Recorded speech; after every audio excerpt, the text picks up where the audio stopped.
Te bendizemos, ó Deus, te agradecemos por esta bendita esperança da tua volta, Senhor, de saber que o Senhor está para vir para buscar a sua igreja e o seu povo. Senhor, nesta hora, ó Deus, fala com a tua igreja. Nós queremos te pedir, Senhor, o teu filho que vai ministrar a tua palavra, o teu filho que vai trazer a mensagem para que a tua igreja possa estar preparada para ouvir. Usa o teu filho, Senhor, usa o teu servo, Senhor, eis aqui o teu povo que está em adoração, que está em júbilo, que está desejoso de ouvir a tua voz, Senhor. Fala conosco, Pai, porque nós precisamos de Ti, Senhor. Se o Senhor não falar, Senhor, nós morreremos, Pai, mas precisamos de Ti. Para onde iremos, ó Pai? Para onde iremos, Jesus? Se só Tu tens as palavras de vida eterna para as nossas vidas. Fala com o Teu povo agora, Senhor. Fala com a Tua igreja. Abençoa o Teu servo. Usa o Teu filho, Senhor, com autoridade, com poder, Senhor, para falar aos nossos corações. Assim, meu Deus, abençoa o Teu povo, abençoa a Tua igreja, é o que nós te pedimos, em nome de Jesus, amém. Graças a Deus. Irmãos, podem assentar, pastor Dimanei está com a oportunidade para ministrar a palavra do Senhor. Louvado seja o nome do Senhor por esta noite. O Senhor está neste lugar, irmãos. O Senhor está neste lugar. Quantos creem, digam amém. Digam aleluia, aleluia. Nós acabamos de entoar esse louvor. O louvor anterior dizia Maranata, ora vem Senhor Jesus. Esse último agora, Yeshua, aleluia, aleluia. O Messias aguardado, Ele vem nos buscar. Quantos creem nessa promessa? E quantos creem nessa certeza? Ele virá nos buscar, como num abrir e fechar de olhos. Será muito rápido. Quando perceber, já fomos, amém? No abrir e fechar de olhos, a igreja do Senhor será arrebatada, aleluia, aleluia. Queridos, essa é uma certeza que nós não podemos esquecer, e temos que nos lembrar todos os dias o motivo de estar aqui, amém? O motivo de estar aqui nessa noite é a esperança, amém? O motivo de estar aqui nessa noite é a esperança de que um dia estaremos para sempre com o Senhor. Se nós não tivermos essa expectativa e essa esperança, o apóstolo Paulo vai dizer, se Cristo não ressuscitou, em vão é a nossa fé, em vão é a nossa pregação, em vão é estarmos aqui, se não cremos que o Senhor ressuscitou, e que Ele diz, eu vou preparar lugar e vou voltar para buscar a sua igreja. E é por isso que eu estou aqui. Se eu não tivesse essa certeza, ou essa expectativa de que Jesus irá voltar para buscar a sua igreja, eu não estaria aqui, irmãos. Não estaria aqui. E eu creio que a maioria não estaria aqui. Nós estamos aqui por causa da esperança. Por causa da esperança. Amém? E nós, hoje o tema dessa mensagem é, diga comigo, o resgatador, amém? O resgatador, o resgate, o remidor, aquele que veio para nos redimir, aleluia. E o texto que o pastor Jacó já fez, a leitura do primeiro capítulo do livro de Ruth, eu não vou mais fazer essa leitura do capítulo todo, essa leitura foi feita, mas eu quero aqui lembrar rapidamente, antes de pontuar alguns versículos. Há quase 2 meses atrás, o pastor Jacó trouxe esse convite de estarmos trazendo uma mensagem à amada igreja. Eu quero desde já agradecer o pastor Jacó. O pastor Jacó é membro do nosso diretório, da Sociedade Bíblica do Brasil, o pastor Everlande e a missionária Rosilene. Missionária Rosilene. Tive a honra de estar lá no Jubileu de Ouro, foi ano passado, né? O ano passado, lá no Canaã, foi um momento glorioso, ali de ver a igreja, ali reunida, celebrando os seus 50 anos, o ano do Jubileu, o ano do perdão, o ano do perdão, aleluia. E então o pastor Jacó trouxe esse convite, ele disse que tem um grupo chamado os Boaz. E quando ele falou isso, ardeu no meu coração. E eu digo, eu já tenho a mensagem, eu já tenho o tema. o resgatador. Queridos, a história de Ruth, o livro de Ruth tem 4 capítulos. São 4 capítulos que falam acerca desta mulher. Apenas 2 livros levam o título de uma mulher, é o livro de Ruth e o livro de Esté. Ruth é uma estrangeira. Ruth é uma mulher estrangeira lá das terras, da cidade, da região de Moabe. E eu creio que a maioria sabe, os moabitas e os amonitas eram um povo pagão, um povo que não servia a Deus. E Amon, os amonitas eram inimigos do povo de Deus. E os amonitas, eles são oriundos de um incesto, lá do tempo de Ló, filhos ali de Ló. Tanto os amonitas, como também outros povos, os moabitas, Amon e Moabe. Os amonitas e os moabitas eram povos pagãos. E agora nós ouvimos aqui, o texto no capítulo 1 diz que houve fome em Belém. Diga comigo, fome em Belém. E interessante que quando eu comecei a rever essa história, eu fiz questão de ler e reler os 4 capítulos de Ruth, e eu quero desafiar a você, leia o livro de Ruth. Quem não leu ainda, leia. Você pode ler em meia hora, você vai conseguir ler esse texto, em menos de meia hora, você vai ler esse texto, toda a história, esse livro de Ruth. E uma das coisas que me chamou a atenção, pastor Jacó, é que Belém é a casa do pão. Belém significa casa do pão. E quando hoje à tarde eu refletia mais uma vez, eu digo, meu Deus, houve fome na casa do pão. Houve fome na terra do pão. Houve fome no lugar da fartura. Houve fome onde nunca se tinha havido fome, diz o texto que houve fome ali. E Belém, queridos, pode simbolizar a nossa igreja. Belém pode representar a nossa vida com Deus. E há momentos na nossa vida que falta pão. E nós estamos vivendo hoje num tempo em que a igreja está cada dia mais se distanciando do pão, que é o próprio Jesus. Ele diz, eu sou o pão da vida, ou eu sou o pão vivo que desceu do céu. E nós percebemos a cada dia mais uma igreja se distanciando dessa palavra que é pão. E lá em Mateus 6, a tentação de Jesus, quando Jesus é tentado, Satanás vem e oferece a ele, dizendo, olha, você está com fome? Transforma estas pedras em pão.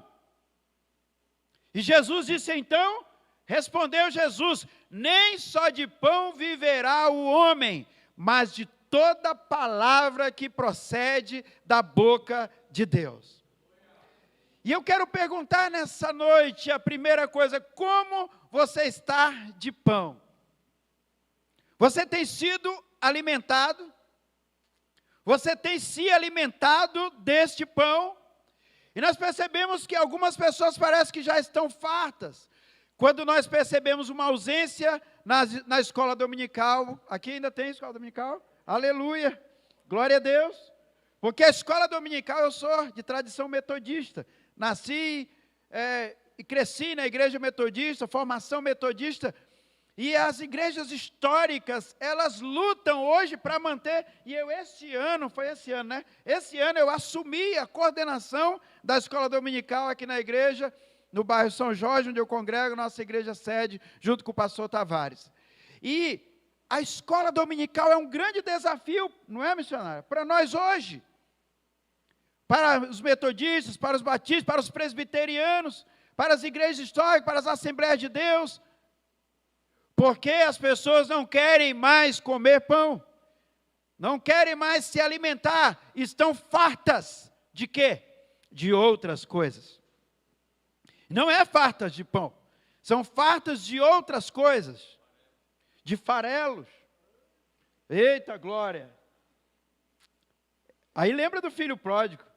O filho pródigo deixou a casa do pai, deixou a casa do pão, deixou o lugar onde ele tinha um alimento garantido. E houve um momento em que ele desejava. Diz o texto que ele desejou comer os farelos, desejou comer as alfarrobas, desejou comer a ração que os porcos comiam. É muito forte, não é? É muito forte quando nós deixamos de comer o pão da vida. Quando nós nos afastamos desse pão, nós passamos então a nos alimentar de outras coisas que não alimentam o nosso espírito. E queridos, é muito forte lembrar que houve fome em Belém, houve fome em toda Jerusalém, e agora esse homem Elimeleque, com sua esposa Noemi, vai para onde, irmãos? Vai para Moabe. Olha onde eles vão buscar pão, irmãos. Em Moabe. Vocês já pararam para pensar nisso? Sabe, muitas vezes nós deixamos de comer o verdadeiro pão, de nos alimentar do verdadeiro pão, e vamos para lugares distantes. Há alguns anos atrás eu pastorei em Boa Vista, minha esposa é natural de Boa Vista, eu sou de Rio Branco do Acre. Mas há uns anos atrás eu pregava Jeremias, capítulo 1, e diz, Jeremias, quando ele é chamado por Deus, e o Senhor disse a Jeremias, olha Jeremias, tu vai derrubar, destruir e arruinar. Jeremias foi chamado para destruir os altares aos deuses pagãos, mas também tu vai edificar e plantar. E naquela noite eu pregava e dizia, nessa noite o Senhor quer destruir altares que foram construídos ao longo da sua vida. E quando foi no final do culto, uma irmã me procurou e disse, pastor, eu fui numa vidente essa semana. Eu estava desesperada. Talvez aquela mensagem naquela noite não tenha servido para mais ninguém, mas naquela noite serviu para aquela mulher que estava construindo altares a deuses estranhos. E às vezes a gente prega algumas mensagens, né, pastor, missionário, pastores, que a gente diz, meu Deus, que palavra louca, tantas coisas boas para a gente pregar, uma massagem no ego, uma palavra que massageia o ego, mas Deus me chamou como chamou Jeremias. E naquela noite eu fui surpreendido no final do culto com alguém que dizia, eu procurei um altar estranho. E eu orei com aquela mulher. E eu dizia, olha, e foi um dos erros de Ezequias. Diz que o rei Ezequias, no momento que ele foi pressionado, quando ele foi pressionado, ele levantou altares a deuses estranhos, e quando o profeta chega para ele, ele diz, as circunstâncias da vida me levaram a isso. A pressão, o medo me levou. Muitas vezes o medo, a pressão, a fome, a crise nos leva para os lugares longe da casa do pão. Para lugares longe da casa do pão. Isso significa a presença de Deus, isso significa a igreja, isso significa sair de debaixo da autoridade dos nossos líderes. E aqui agora vai Noemi para a cidade, para a terra de Moabe, para uma terra pagã, e diz que ali, irmãos, faleceu Elimeleque. E ali, depois que faleceu Elimeleque, os seus filhos se casaram então com Ruth e Noemi. Malom casou-se com Ruth, Quilion casou-se com Orfa. E aí acontece que agora Quilion e Malom também morreram. E pesquisando, e agora eu voltei de novo a relembrar, Malom significa doença, ou adoentado, e Quilion significa fraqueza, ou falha, erro. Olha só o que acontece com essas mulheres, elas se casam com a doença e se casam com a fraqueza. Você já parou para pensar nisso? Que às vezes nós nos casamos com a fraqueza, nos casamos com a doença. Já viu aquela pessoa dizer, a minha doença, pastor, é isso? Você não tem doença. Diga assim, eu não tenho doença. Amém? Eu não tenho doença. Ruth casou-se com a doença. Adoentado. Adoecido. Orfa casou-se com alguém que fraquejava. Sabe, queridos, a importância das nossas alianças. A história de Ruth, ela fala muito sobre aliança, fala muito sobre fidelidade. E eu quero avançar apenas no capítulo, voltando para Ruth agora, na verdade, aqui numa leitura rápida. O texto que o pastor Jacó já fez a leitura, todo o primeiro capítulo de Ruth, eu quero apenas destacar agora, aqui eu estou usando a nova Almeida, atualizada, diz assim, no versículo, esse é o versículo clássico, o versículo mais conhecido, no versículo 16, porém Ruth respondeu, agora, o que acontece? Noemi está dizendo o seguinte, voltem para as terras de vocês, voltem para a terra de vocês. E aí, o versículo clássico, Ruth vai dizer o seguinte, não insista para que eu deixe, e nem me obrigue a não segui-la, porque aonde quer que você for eu irei, aleluia, onde quer que você for eu irei, e aonde quer que pousar, ali pousarei eu, o seu povo é o meu povo, e o seu povo e o seu Deus é o meu Deus.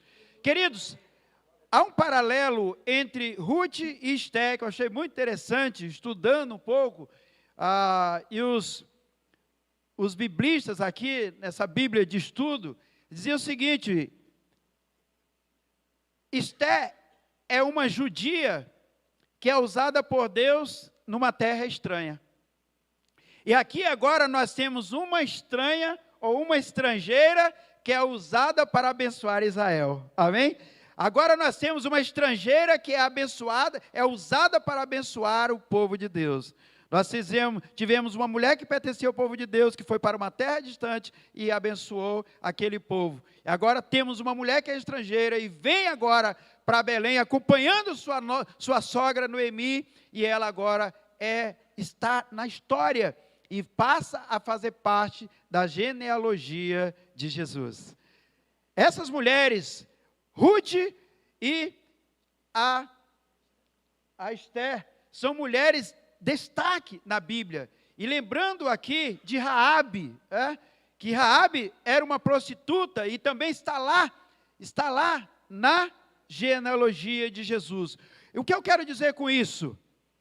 Que o Senhor, Ele entra na nossa vida para mudar a nossa história. Amém? Quando Jesus, Ele entra na nossa vida, Ele muda o rumo da nossa história. Ele muda a nossa trajetória, muda a nossa história e nos coloca, de fato, na sua história, na história do seu povo.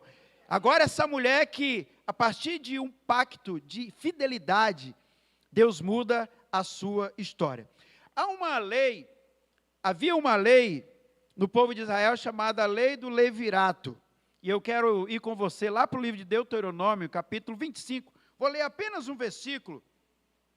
Deuteronômio, capítulo 25, o versículo 5.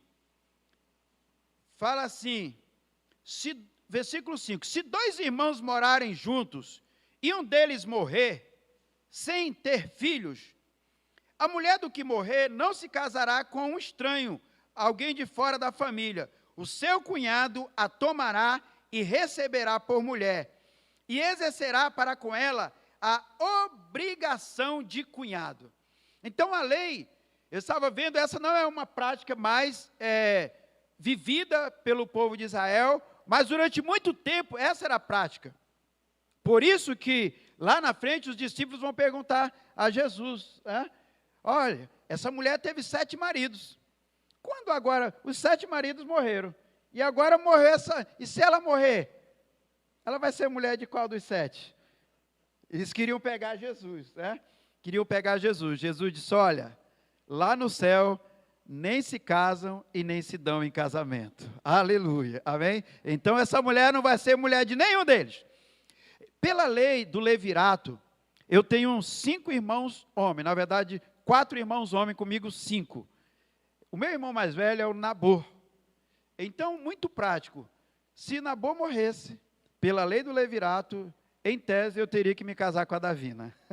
Eu digo, meu Deus, Jesus, né? É bem que eu brinco com ela, teria que casar com a Davina, se ela não tivesse filhos. Por quê?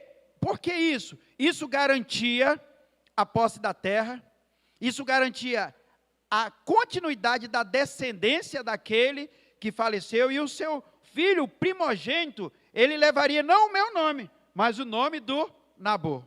Deu para entender? Se de repente eu me negasse, se eu tinha o direito, ou eu tinha o direito de negar, não quero me casar com a Davina. Então eu era levado, seria levado em praça pública e seria exposto publicamente. Então é um constrangimento. Então nem todas as pessoas, você vai ver aqui lá na frente, que o remidor, aquele que estava na linhagem para ser agora o resgatador de Ruth, ele se nega. Está lá no capítulo 3. E ele diz, olha, você pode assumir esse papel, e aí é o que nós vamos finalizar com Boaz. Então, queridos, o remidor, o remissor, o resgatador, ele tinha o papel de restaurar a honra. Diga aleluia! Restaurar a honra, restaurar a dignidade daquela mulher e de dar a ela a continuidade da sua descendência e garantir a posse da terra. Uma das coisas mais fortes que eu vejo no livro de Ruth é o Deus que restaura a honra. O Deus que restaura a dignidade de alguém. E eu quero dizer nessa noite que Boaz é o protótipo de Cristo. Boaz é o modelo de Cristo, porque ele agora assume esse papel de ser esse resgatador na vida de Ruth. E eu quero ir agora com vocês lá para o capítulo 4 de Ruth. No capítulo 3, Boaz busca agora, Ruth já tinha a notícia, a própria Noemi já tinha dito a ela, dito o seguinte, olha, Boaz é um parente próximo. E ali, então, mesmo sem saber, Ruth já tinha ido ali colher espigas, e já tinha achado graça diante de Boaz. Ao ponto dele dizer, quem é aquela ali? Quem é aquela jovem? E alguém do seu servo disse, ela é aquela que veio com Noemi, ficou viúva. Ele diz, olha, diga aos homens para que ninguém faça mal a ela, ou seja, não mexam com ela, respeitem ela. E faz o seguinte, sejam longânimos, deixe que algumas espigas caiam a mais, para que elas possam colher. E naquele dia, ela colheu muitas espigas, e chegou na sua casa, e Noemi pergunta, uau, que é isso?